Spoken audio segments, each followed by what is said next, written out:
ذات کی طرف منسوب کانفرنس سے ہم سب کو جمع ہونے کی، خطاب کی، سماعت کی سعادت نصیب ہو رہی ہے۔ اللہ رب العزت کا کروڑہا احسان ہے کہ آج ہم سرکار غریب نواز کی یاد میں یہاں پر جمع ہوئے ہیں۔ معزز سامعین اکرام، انشاءاللہ العزیز عنوان کے مطابق گفتگو ہوگی اور کچھ اصلاحی گفتگو بھی آخر میں ضرور کی جائے گی۔ میں جلسہ کرانے والے منتظمین کو دل کی گہرائیوں سے مبارکباد دیتا ہوں، جنہوں نے سرکار غریب نواز کی محبت میں ایک بہت ہی عظیم الشان اجتماع، یہ جلسہ، یہ کانفرنس انہوں نے منعقد کیا۔ تو ایک بات اچھی طرح سرکار غریب نواز کے تعلق سے ہر مسلمان کو جان لینا چاہیے۔ عرب کی دنیا میں اسلامک کنٹریز ہے تو یہ بات ہمیں سمجھ میں آتی ہے، کیونکہ عرب کی دنیا پر نبی مکرم صلی اللہ تعالی علیہ وآلہ وسلم نے بہت محنت کی ہے۔ ویسے تو حضور رحمت للعالمین ہیں، ساری کائنات کی آقا ہیں، لیکن ظاہری طور پر اللہ تبارک و تعالیٰ نے نبی مکرم صلی اللہ تعالی علیہ وآلہ وسلم کے دور اقدس میں جہاں جہاں اسلام کو اللہ نے غلبہ عطا کیا، آج 1400 سال کے بعد بھی وہاں پر اسلام کو غلبہ نصیب ہے۔ جیسے کہ عرب کی دنیا میں آپ قطر لے لیجئے، عمان لے لیجئے، آپ فلسطین لے لیجئے، آپ سعودی عرب لے لیجئے، دبئی لے لیجئے، یہاں پر اسلامی ممالک ہیں۔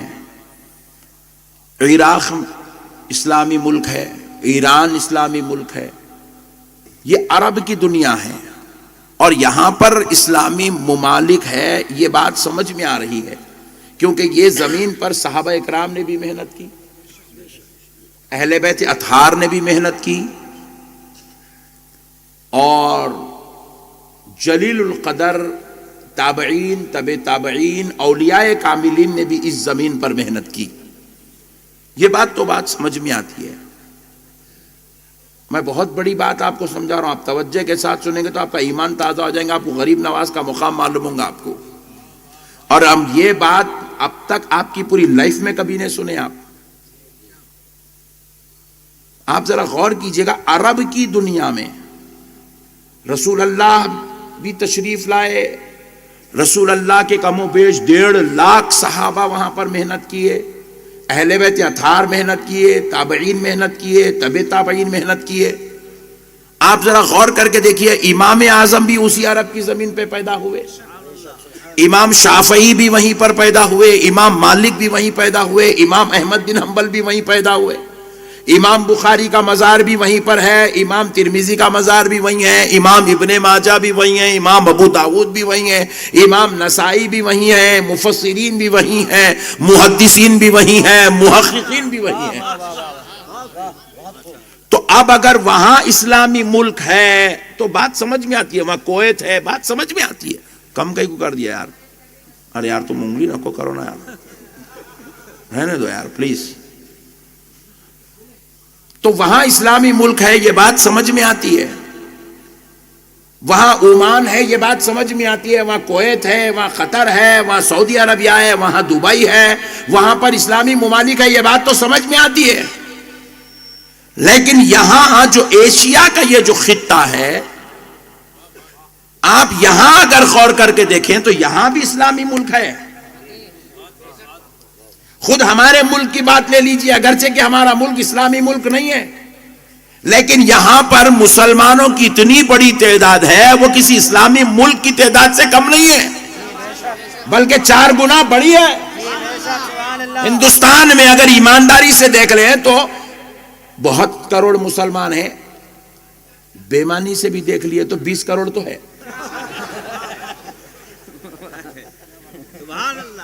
کیا 20 کروڑ مسلمان ہونا کوئی بچوں کا کھیل سمجھ رہے ہیں آپ؟ جا کے اگر عرب کے کنٹریز کو دیکھے تو 4 کنٹری کے مسلمان ملائے تو 20 کروڑ نہیں ہوتے، یا ایک کنٹری کے اندر اتنے مسلمان ہیں۔ پھر اس کے علاوہ بازو میں دیکھو، پاکستان مسلمانوں کا ملک، بنگلہ دیش مسلمانوں کا ملک، انڈونیشیا مسلمانوں کا ملک، افغانستان مسلمانوں کا ملک، پھر اس کے علاوہ اور آباد دیتے چلے جاؤ، جو ممالک اس میں مسلمانوں کی ایک بڑی تعداد ہے. نیپال میں مسلمانوں کی ایک بڑی تعداد ہے، دیگر ممالک کے اندر مسلمانوں کی ایک بڑی تعداد ہے. یہ ایشیا کے اندر، جبکہ یہاں حضور تشریف نہیں لائے. یہاں تو حضور تشریف نہیں لائے، یہاں غوث اعظم بھی نہیں آئے، یہاں علی المرتضیٰ بھی نہیں آئے، یہاں امام حسین بھی نہیں آئے، یہاں امام حسن بھی نہیں آئے، یہاں تو امام اعظم بھی نہیں آئے، یہاں تو امام بخاری بھی نہیں آئے. مگر پھر یہ مسلمانوں کی اتنی بڑی تعداد کہ مسلمانوں کے ملک بھی بن گئے. اور اگر ملک مسلمانوں کا نہیں بھی ہے تو کم و بیش 20 کروڑ مسلمان جس ملک کے اندر رہتے ہو، اتنے مسلمان یہاں پر کہاں سے آئے؟ جبکہ نہ کوئی محدث آیا، نہ مفسر آیا، نہ کوئی یہاں پر امام آیا، نہ کوئی صحابی آئے، نہ کوئی تابعی آئے، نہ کوئی تبع تابعی آئے، نہ کوئی پیغمبر آئے. پھر بھی یہاں اتنے مسلمان کہاں سے آئے؟ تو جواب میرا، ایک معین الدین آ گئے تو پورے خطے کو کلمہ پڑھا کے مسلمان کر دیے. نعرے تکبیر. ہلو، نعرے تکبیر، نعرے رسالت. خواجہ کا ہندوستان، خواجہ کا ہندوستان، خواجہ کا ہندوستان، ہندوستان کا سنی مسلمان.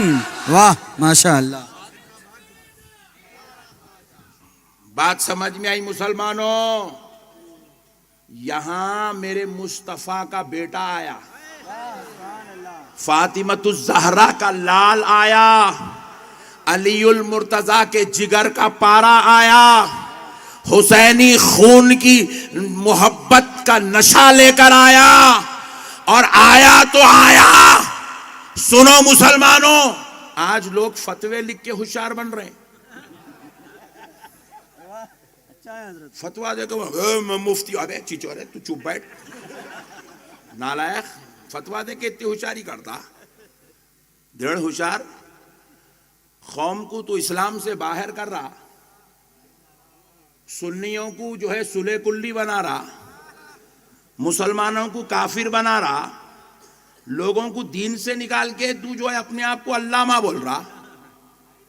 ظالم سن، تو فتوے دے کے کسی کو کلمہ نہیں پڑھایا، مگر میرا خواجہ آیا تو 1-2 کو نہیں، 25-50 کو نہیں، 1000-2000 کو نہیں، میرے معین الدین نے صرف اپنا چہرہ دکھا کر 90 لاکھ کو کلمہ پڑھایا.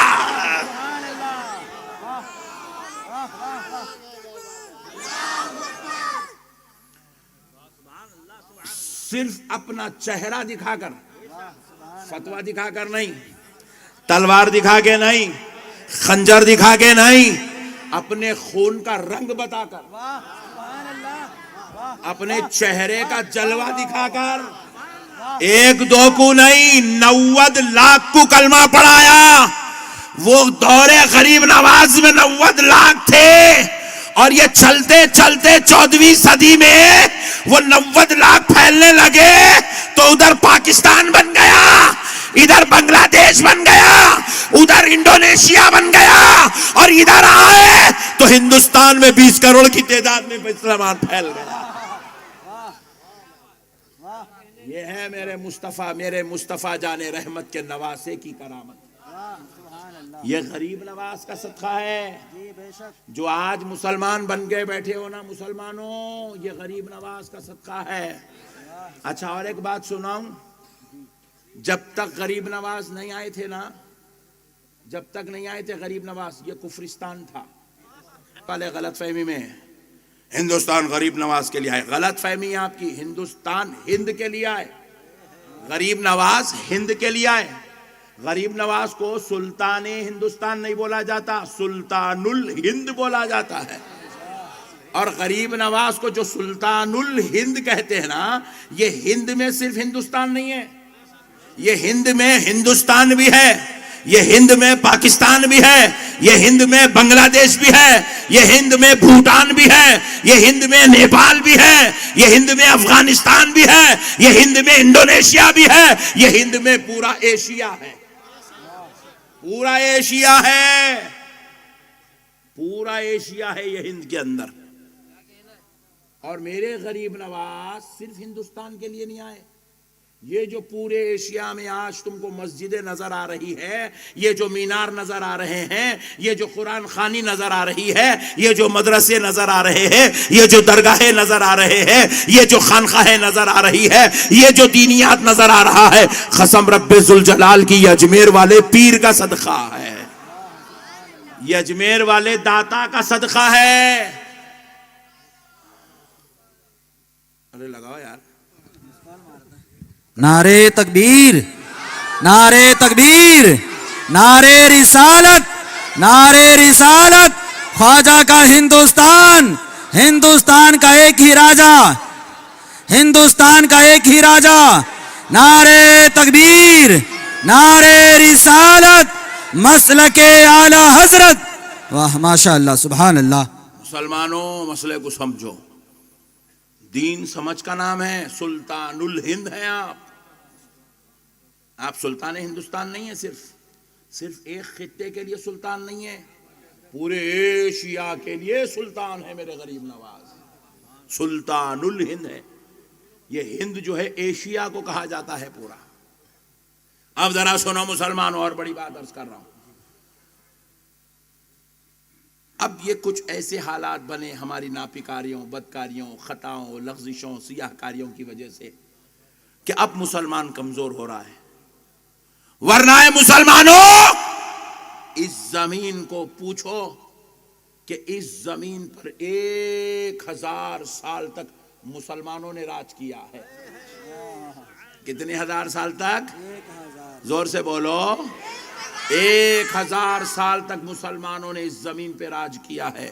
کیسے کیا؟ تلواروں کے بلبوتے پہ نہیں کیا، مسلمانوں نے راج کیا تو بم اور میزائلوں کے بلبوتے پہ نہیں کیا۔ غریب نواز آئے تو غریب نواز وہ اخلاق لے آئے جو مدینے والے مصطفیٰ نے عرب والوں کو عطا کیا تھا۔ غریب نواز آئے تو نبی کا جلوہ بن کے آئے، نبی کی تصویر بن کے آئے، نبی کی تشریح بن کے آئے، نبی کا خلا پہن کر آئے۔ غریب نواز آئے تو سر پر امامہ مصطفیٰ سجا کے آئے۔ لوگ دیکھتے غریب نواز کو تھے مگر یاد مدینے والے مصطفیٰ کو کیا کرتے تھے۔ لوگ جلوہ غریب نواز کا دیکھتے تھے مگر طریقہ مصطفیٰ کا نظر آتا تھا۔ میرے نبی نے اپنے اخلاق دکھا کر جو کلمہ پڑھایا، غریب نواز نے وہی اخلاق، وہی کردار، وہی اسوہ، وہی رہنمائی بتائی، تو ایسا ہوا کہ 1000 سال تک مسلمان اس دھرتی پر راج کرتے رہے اور نبی کا کلمہ پڑھتے رہے، دنیا والوں کو پڑھاتے رہے۔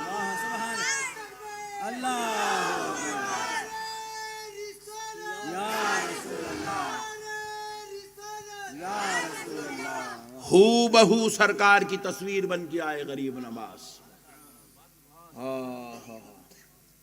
سرکار کا جلوہ بن کے آئے غریب نواز۔ نبوت نہیں تھی غریب نواز میں مگر نبوت کا فیضان تھے غریب نواز۔ سرکار کی دعا اور حکم لے کر آئے تھے غریب نواز۔ دنیا دیکھتی غریب نواز کو تھی مگر جلوہ رسول اللہ کا نظر آتا تھا۔ میرے پیارو 1000 سال تک حکومت کی یہاں پہ، 1000 سال تک۔ اور اچھا ہوا وہ ہمارے لوگاں کیا کرے معلوم، جاتے جاتے اچھے کام کر کے گئے تھوڑے۔ ہمارے مسلمانہ بھی بہت ہوشیار لوگ ہیں، جاتے جاتے اچھے کام کر کے گئے، تاج محل چھوڑ کے گئے تاکہ پتا چلے ہم تھے یہاں۔ تاج محل چھوڑے، بتانے کے واسطے چھوڑے، میاں بھائیوں کا راج تھا۔ جاتے جاتے قطب مینار چھوڑ کے گئے، جاتے جاتے دلی کی جامع مسجد چھوڑ کے گئے، جاتے جاتے دلی کا لال قلعہ چھوڑ کے گئے، جاتے جاتے چار مینار چھوڑ کے گئے، جاتے جاتے مکہ مسجد چھوڑ کے گئے، ہم نے پوچھا بھائی یہ کیوں چھوڑ کے گئے؟ تو کب تک یہ قائم رہے گا، گواہی دیتا رہے گا ہم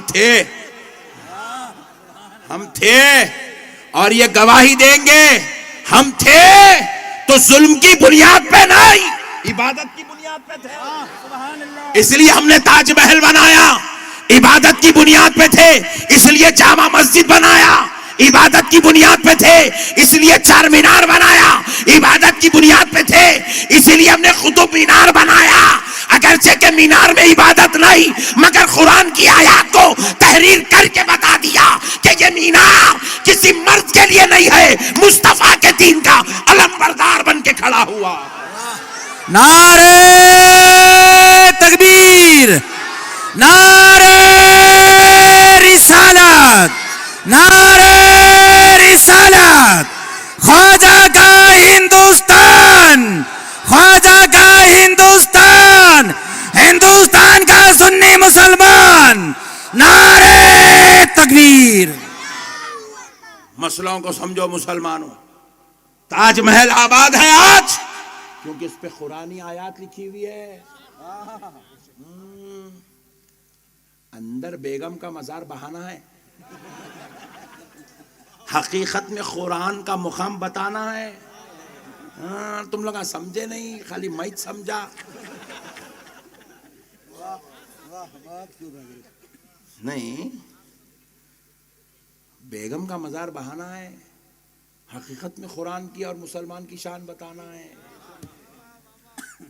مسئلوں کو سمجھو مسلمانوں، 1000 سال حکومت کرے صاحب، بچوں کا کھیل ہے، دل لگی ہے، ٹائم پاس ہے۔ 1000 سال حکومت کرنا بولے تو کیا ہے بھائی؟ آپ دیکھ رہے ہیں کہ 70 سال سے کتنے اونچ نیچ اتار چڑھاؤ، پہاڑ، ٹینشن، مسئلے، کیا ہو جا رہا میرے بھائی؟ 1000 سال حکومت کرے صاحب، تاریخ گواہ ہے۔ 1 کروڑ جھوٹ بولنے کے بعد بھی مسلمانوں کی حقیقت کو چھپایا نہیں جا سکتا۔ اللہ رب العزت نے ایسی شان سے کام لیا، ایسی عزت کا تاج اللہ نے پہنایا مسلمان کو، مگر آج اگر مسلمان کمزور پڑا ہے تو صرف اپنی بے عملیوں کی وجہ سے، اپنی ضلالت و شرارت کی وجہ سے، حقوق فراموش کرنے کی وجہ سے، ورنہ مسلمان الحمدللہ 1000 سال تک حکومت کرے صاحب۔